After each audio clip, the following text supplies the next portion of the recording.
Saya pikir sudah saatnya.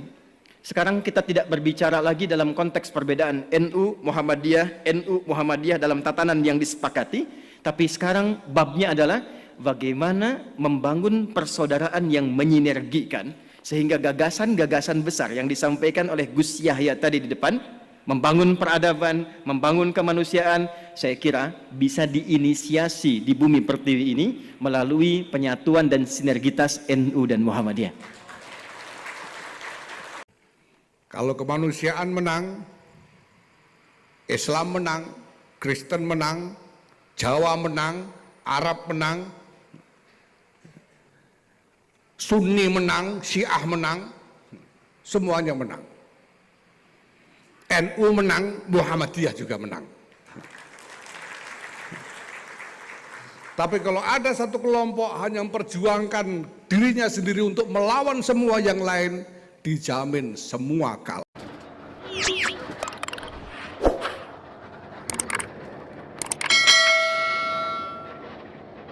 Warahmatullahi wabarakatuh.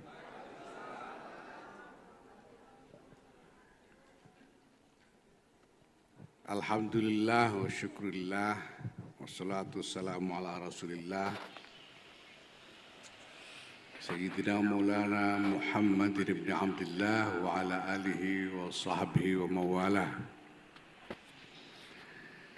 Amma ba'd.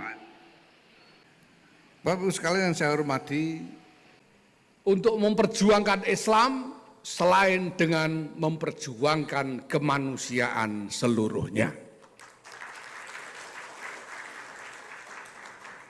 Karena apabila kemanusiaan menang, maka semua menang. Kalau kemanusiaan menang, Islam menang, Kristen menang, Jawa menang, Arab menang, Sunni menang, Syiah menang, semuanya menang. NU menang, Muhammadiyah juga menang.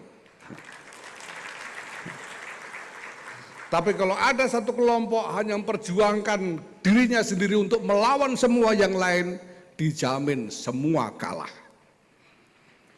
Maka Bapak Ibu sekalian yang saya hormati, ini merupakan kesadaran yang menuntun agenda-agenda Nahdlatul Ulama sendiri di abad keduanya ini. Dan perlu diketahui bahwa ini bukan gagasan baru bagi Nahdlatul Ulama. Ini sebetulnya gagasan yang sudah lama sekali. Kiai Ahmad Siddiq pada tahun 1984 telah menetapkan suatu kerangka keagamaan tentang apa yang kemudian disebut sebagai trilogi ukhuwah. Ukhuwah Islamiyah, ukhuwah Watoniyah, dan ukhuwah Basyariyah.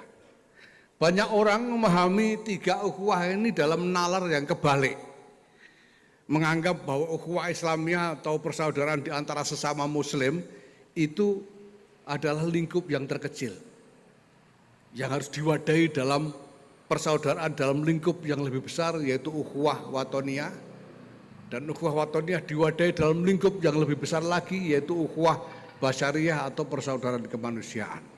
Ini sebetulnya adalah nalar yang terbalik, karena nalar yang sebetulnya adalah bahwa nalar yang benar di dalam memahami tiga ukhuwah ini adalah bahwa ukhuwah Islamiyah hanya mungkin bisa diwujudkan apabila ada kesadaran tentang ukhuwah Watoniyah.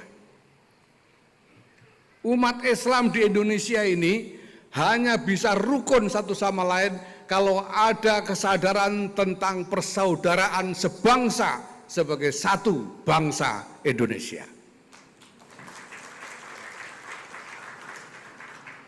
Dan ini realitasnya memang begitu.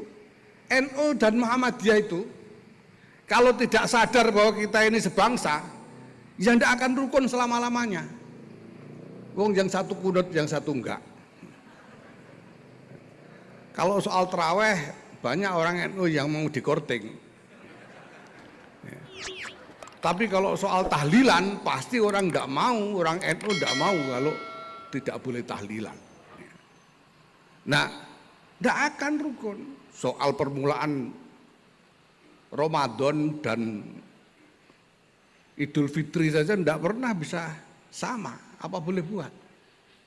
Tapi karena ada kesaudaraan, ada kesadaran tentang persaudaraan sebangsa, Nahdlatul Ulama dan Muhammadiyah rukun selama ini. Mari kita bandingkan dengan yang lain. Lihat Syria. Kenapa berbagai kelompok yang sama-sama Muslim di Syria tidak bisa rukun? Kenapa kelompok-kelompok sama-sama Muslim di Irak, di Afghanistan, di Nigeria, di Somalia, di Aljazair, di berbagai belahan dunia tidak bisa rukun? Karena mereka tidak punya kesadaran tentang persaudaraan sebangsa. Karena yang Sunni dan yang Syiah di Irak tidak merasa bersaudara sebagai sesama bangsa Irak. Karena yang Ahlussunnah wal Jamaah dan yang Wahabi di Syria tidak merasa bersaudara sebagai satu bangsa Syria. Mereka tidak bisa rukun. Tapi NU dan Muhammadiyah bisa rukun karena punya kesadaran sebagai saudara sebangsa. Dan kesadaran tentang persaudaraan sebangsa itu tidak mungkin tumbuh tanpa adanya kesadaran tentang persaudaraan sesama manusia, persaudaraan kemanusiaan. Bagaimana mungkin orang Jawa merasa sebangsa dengan orang Papua, merasa sebangsa dengan orang Manado, kalau tidak punya keyakinan bahwa manusia, apapun warna kulitnya, apapun bentuk rambutnya, apapun latar belakang etnisnya adalah saudara. Maka persaudaraan sebangsa hanya mungkin bisa terwujud apabila masyarakat punya kesadaran tentang persaudaraan kemanusiaan. Ini adalah nalar yang sesungguhnya. Nah, maka Bapak Ibu sekalian, itulah sebabnya, dan ini sudah 35 tahun lebih yang lalu, 39 tahun yang lalu, tahun 84, sudah begitu lama. Dan sekarang ini kita bisa melihat bahwa kebutuhan akan wawasan ini semakin mendesak untuk terus kita kembangkan. Itulah sebabnya Nahdlatul Ulama ngotot menolak politik identitas.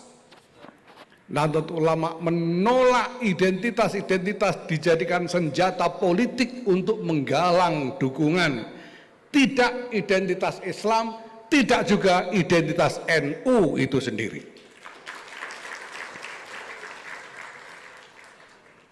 Karena kita tidak mau masuk ke dalam suatu dinamika kompetisi politik yang hanya melulu didasarkan pada pembelaan identitas-identitas.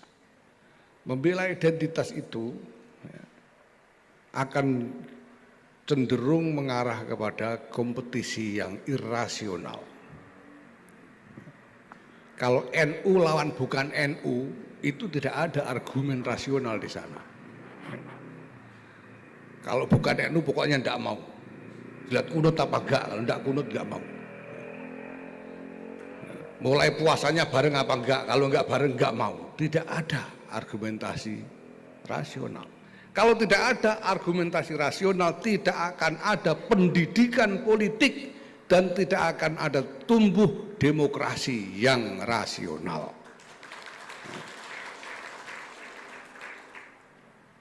Dan bahkan di sisi lain ini akan sangat berbahaya bagi kehidupan berbangsa dan bernegara. Kita harus mampu mengelola perbedaan-perbedaan di antara kita, apapun perbedaan itu, tetap dalam kerangka kesadaran bahwa kita bersaudara. Nah, maka dalam konteks ini saya ingin mengucapkan selamat juga kepada Partai Amanat Nasional, karena Partai Amanat Nasional berhasil dengan nyata mentransformasikan diri menjadi partai yang lebih rasional. Tapi sekarang kita tahu bahwa semuanya terbuka. Tidak mungkin Muhammadiyah kok nyanyi Jalal Waton, itu kan tidak mungkin.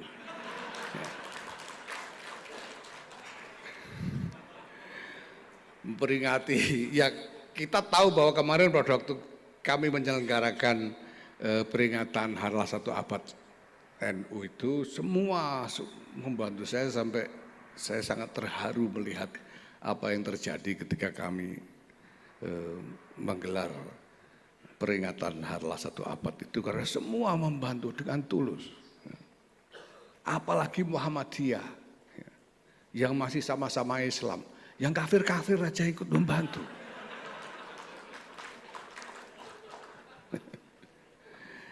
Gereja-gereja membuka halaman bahkan gedungnya untuk melayani kebutuhan dari jamaah NU yang ikut datang. Luar biasa. Masyarakat di kampung menyediakan makanan dan membuka, sampai ada orang-orang yang sengaja mengungsi, mengosongkan rumahnya sendiri, kemudian mengungsi supaya rumahnya bisa digunakan untuk melayani jamaah yang hadir dalam peringatan 1 Abad. Ini luar biasa mengharukan. Muhammadiyah membuka masjid-masjidnya, sekolah-sekolahnya, kantornya, menyediakan bakso yang lebih banyak daripada bakso yang disediakan waktu muktamar Muhammadiyah sendiri. Hanya untuk menjamu jamaah yang hadir dalam peringatan 1 Abad Nahdlatul Ulama. Ini luar biasa mengharukan, luar biasa mengharukan. Tapi kami ucapkan terima kasih kepada Gus Yahya yang sudah menyampaikan sambutannya. Dan selanjutnya, mari bersama-sama kita ikuti tausiah yang akan disampaikan oleh Ustadz Adi Hidayat LCMA. Kepada beliau kami persilakan.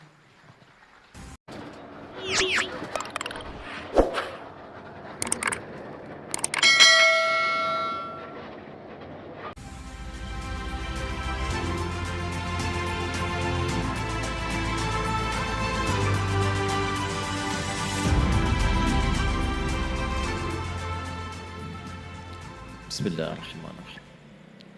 Assalamualaikum warahmatullahi wabarakatuh. Alhamdulillahilladzi ra'al ummatal muhammadiyyata ila yaumil qiyamah wa ja'ala ulama'aha warathatal anbiya'i ila yaumin nahdah wa rabata bainahuma بنور الشمس والعدالة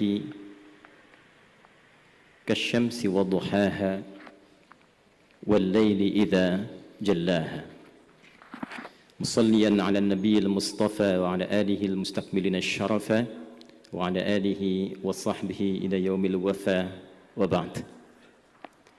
Yang kita muliakan, kita hormati seluruh guru-guru kita, para ulama, kiai habaib, terkhusus guru kita Kiai Haji Yahya Khalil Thaquf yang sangat luar biasa. Juga saya secara pribadi mendoakan, sebetulnya tak banyak orang tahu bahwa bulan ini beliau sudah 57 tahun, 16 Februari.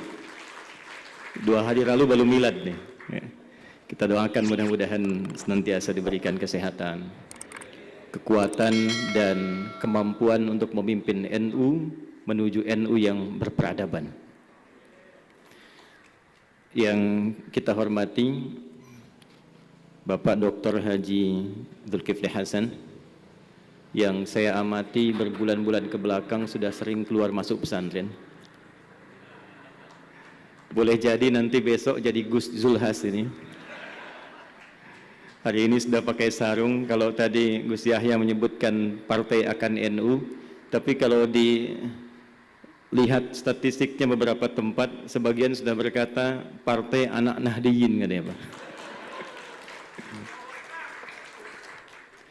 Para pembicara yang saya hormati, Mas Ulil, Ini waktu mau disusun simposium, beliau sampaikan Twitter heboh karena akan mempertemukan saya, Ustadz Adi Hidayat, dengan Ulil Absar Abdallah. Luar biasa pemikiran beliau. Para pemateri yang lain hadir di kesempatan kali ini, Prof. Hilman, Ahmad Najib, Prof. Ais, dan seluruh hadirin. Pak Zul sebetulnya minta saya tidak untuk mewakili Muhammadiyah secara spesifik. Tapi memang beliau melihat yang paling dekat di Muhammadiyah nasabnya ke NU itu saya. Jadi kalau Gus Yahya dulu seringkali berkhidmat dan menemani guru kita Kiai Haji Abdurrahman Wahid Gus Dur. Gus Dur itu punya sahabat di Banten namanya Kiai Haji Hafid Uthman. Nah itu adalah kakak ibu saya. Itu Pak D saya.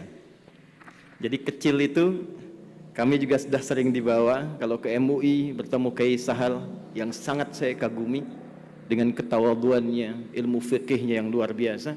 Yang kelak dengan kekaguman itu ternyata saya menikah dengan Putri Asti Lasem Rembang yang ibunya satu susuan dengan Kiai Sahal ke atasnya. Jadi Siti Aisyah, Siti Asyah ibunya.